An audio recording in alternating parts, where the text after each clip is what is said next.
Bismillah, sorry. Eh, jadi kebetulan aku tadi pas sholat maghrib itu dapat pandangan gitu ya, yang cukup bagus. Ada konsep gitu intinya. Ya ini coba aku bikin rumah. Ini sebenarnya aku tadi udah bikin video ya 8 menit tapi banyak interupsi gitu. Ini aku akhirnya dapat di kamar Mahathir. Ya akhirnya kesini pindah biar lebih kondusif. Jadi intinya di sini aku coba bikin satu rumah gitu. Satu rumah ada pilarnya, terus kemudian ada atapnya. Nah, di sini kenapa sih aku sampai memikirkan ini? Karena kemarin kan ada evaluasi ya dari forum FSLK.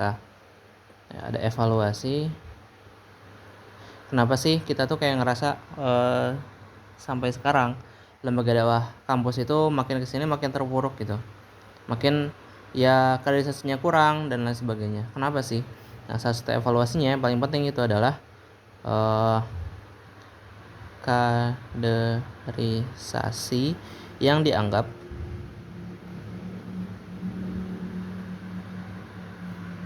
sebagai pilar. Nah, kaderisasi yang dianggap sebagai pilar itu evaluasi pertama. Nah, ini pilarnya tuh maksudnya gimana? Nanti aku jelasin. Nah, di sini dari rumahnya dulu aku jelasin. Nah, di sini ada dua garis di bawah, terus ada pilarnya, terus ada atapnya. Nah, di sini aku jelasin dari bawah. Sini adalah pilar yang bukan pilar sih. Ini yang paling bawah itu apa? Paling bawah itu adalah kaderisasi. Yang keduanya apa? Yang keduanya adalah keilmuan. Terus di sini adalah ya ini maksudnya ke syiar gitu. Syiar itu ya nanti kemudian bakal tetap masuk juga aircraft, terus kemudian ada juga hubex,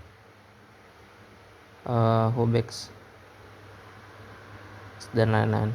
Kalau di luar kan ada pembinaan, ada pengabdian masyarakat dan lain sebagainya. Nah, ini juga termasuk juga ada pintunya, ada jendelanya. Nah, mereka semua itu yang mengurusi tengahnya lah ibaratnya.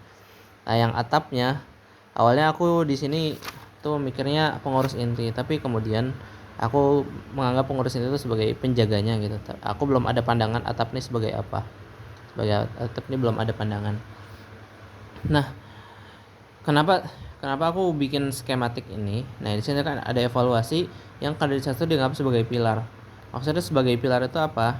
Kan kita tuh kan ada beberapa departemen ya. Yang di kaderisasi sendiri ada kaderisasi itu. Kaderisasi itu ada DPM, ada PSDM, sama ada Kemus. Nah, kenapa dianggap sebagai pilar? Karena evaluasinya itu adalah selalu tentang proker. Karena evaluasinya selalu tentang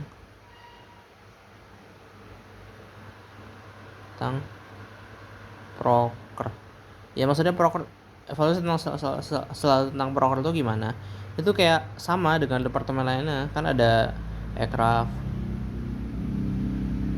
ada hubex, ada medcraft, ada kemudian ada syiar, sama ada satu lagi kasrat. Nah, evaluasi dari DPM, PSDM, dan Kemus itu adalah selalu tentang proker. Maksudnya ya keberhasilan dari ketiga departemen ini selalu tentang program kerjanya berhasil apa enggak gitu.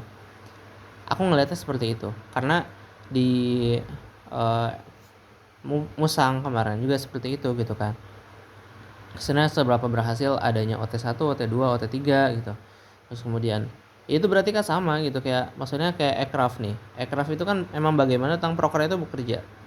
Aircraft itu kan kayak mereka tuh hasil jualan ada berapa, nanti kemudian ada program kerja apa aja, setiap program kerjanya berkeberhasilan berapa. Termasuk juga Hubex itu kan dalam menjalin hubungannya tuh ada berapa kali kunjungan ke LDK gitu dalam satu periode dan sebagainya. Medcraft juga sama, Syiar juga sama, bahkan Kasrat juga sama. Nah, inilah evaluasi yang perlu kita adakan gitu. Maksudnya 3 departemen ini seharusnya bukan menekankan kepada proker, tapi 3 departemen itu adalah menekankan kepada tadi pembinaan. Maka kalau emang nanti fokusnya ke pembinaan, seharusnya program evaluasi dari DPM, PSDM, dan kemuslimahan itu adalah bagaimana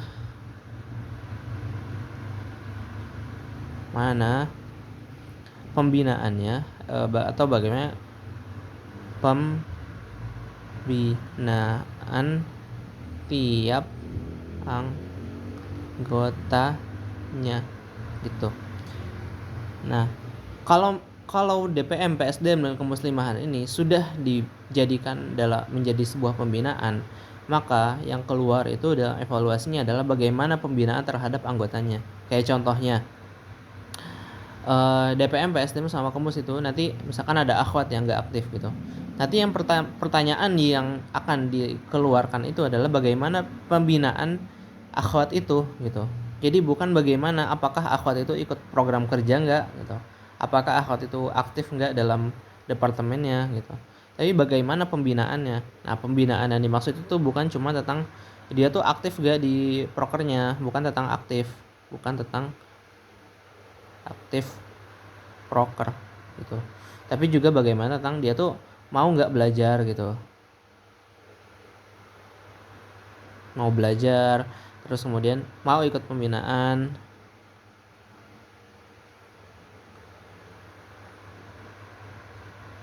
Karena kan Islam itu memang bukan tentang Islam itu memang bukan tentang amaliyah aja, tapi tentang konsistensi gitu.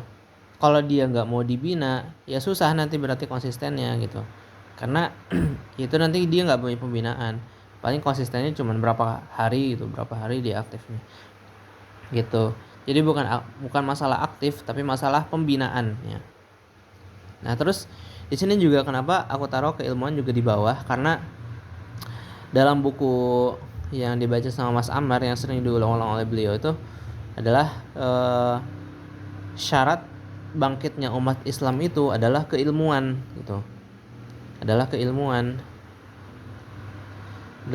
ini syarat bangkitnya umat Islam. Kayak contohnya begini, kalau misalkan keilmuan kita itu masih turun, masih di bawah, itu bagaimana kita tuh bisa sampai kepada Palestina? Bagaimana kita tuh bisa sampai ke sampai memperjuangkan hak-hak Palestina? Itu kita bisa ngomong ke Palestina, itu berarti kan kita punya ilmunya ke sana gitu.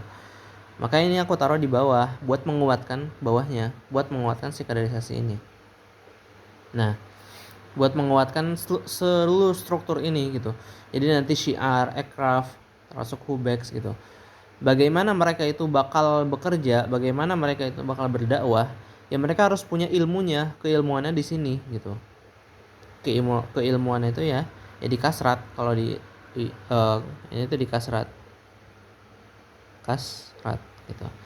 Jadi keilmuan ini dia bakal jadi bekal buat syiarnya, buat syiar dan dakwahnya. Nah, ini yang perlu ditekankannya itu buat keilmuan. Nah, nanti ketika kaderisasinya sudah selesai, ketika kaderisasinya itu baik, keilmuannya baik, maka ini tuh bakal ngikutin ada syiar, aircraft, hubex, medcraft. Itu tuh bakal ngikutin, bakal sama-sama aktif di sini gitu. Karena kenapa sama-sama aktif? Karena syiar itu bikin program kerja itu punya ilmu untuk apa sih yang perlu kita bahas, kenapa sih kita itu apa sih yang perlu kita bahas sekarang, apa sih urgensinya gitu. Mereka punya ilmunya gitu, punya motivasinya di sini. Termasuk di keilmuan itu juga ada namanya motivasi. Dalilnya di mana? Dalilnya itu ada di Al-Qur'an surat Al-Mujadalah ayat ke Al-Jadalah ayat ke-11 kan. Ya ayyuhalladzina amanu idza qila lakum tafassahu fil majalisi fafsahu yafsahillahu lakum fa idza qila shuzu fanshuzu yarfa'illahu alladzina amanunya dulu amanu yarfa'illahu alladhina amanu minkum walladhina utul ilma darajah. Nah, baru ke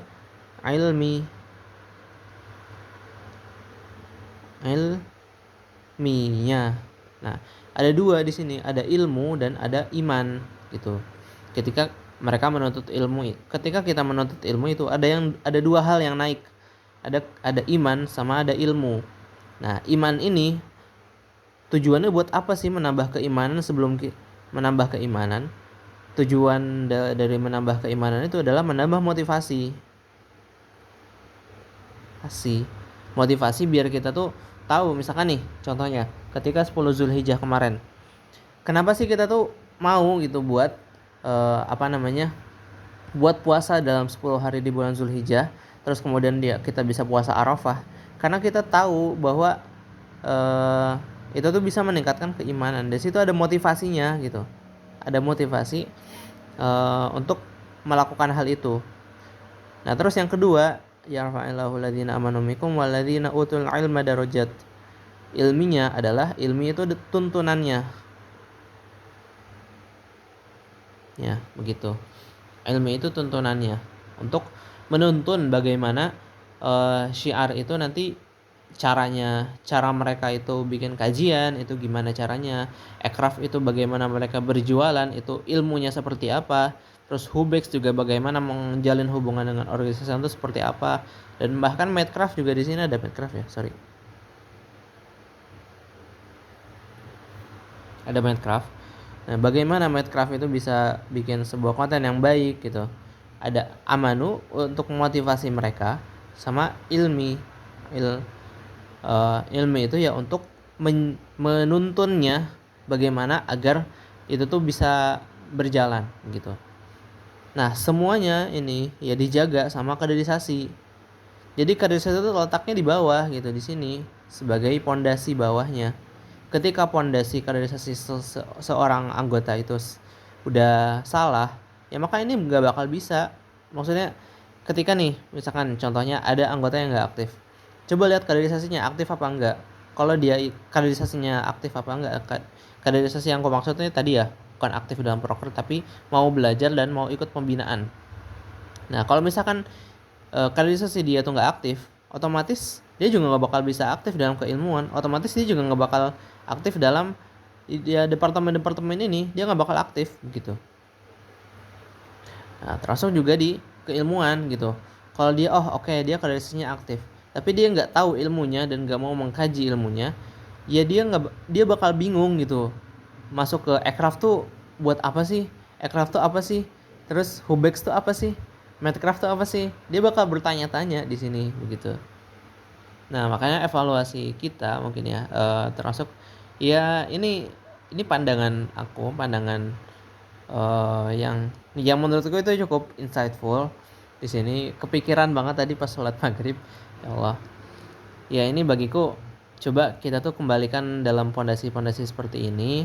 Bukan berarti nanti ini bakal dilebur. Cuman ini udah tetap ada, sudah tetap bagus. Tapi coba kembalikan gitu. Kembalikan ke ranahnya. Kalau emang kasrat itu ranahnya di keilmuan, ya biarkan dia di sini gitu. Jangan kasrat itu dipaksa buat bikin proker yang gede-gede gitu. Tapi bagaimana dia tuh bisa memberikan nilai-nilai keilmuan kepada anggota-anggotanya gitu. Jadi kajian-kajian strategisnya itu emang nggak perlu yang muluk-muluk sampai bahas Konstantinopel dan sebagainya, tapi urgensinya tuh tahu gitu. Ketika kita tuh misalkan nih misalkan tahun ini kita mau fokus ke isu Palestina. Nah, maka nanti keilmuannya kajian strategisnya ya mereka setiap program kerjanya itu ya seringnya bahasnya Palestina aja, biar tahu gitu Medcraft, Syiar, Aircraft sama Hubexnya itu kenapa sih mereka itu nanti beramal untuk Palestina begitu. Kaderisasi ya tugasnya untuk menjaga, untuk mereka tetap mau belajar, ikut pembinaan. Jadi nanti evaluasi kaderisasinya itu adalah tentang bagaimana pembinaan anggotanya dan keilmuan apa sih ilmu yang dibutuhkan oleh seluruh departemen yang lain itu untuk beramal gitu, dan yang lainnya itu baru ke pengamalannya.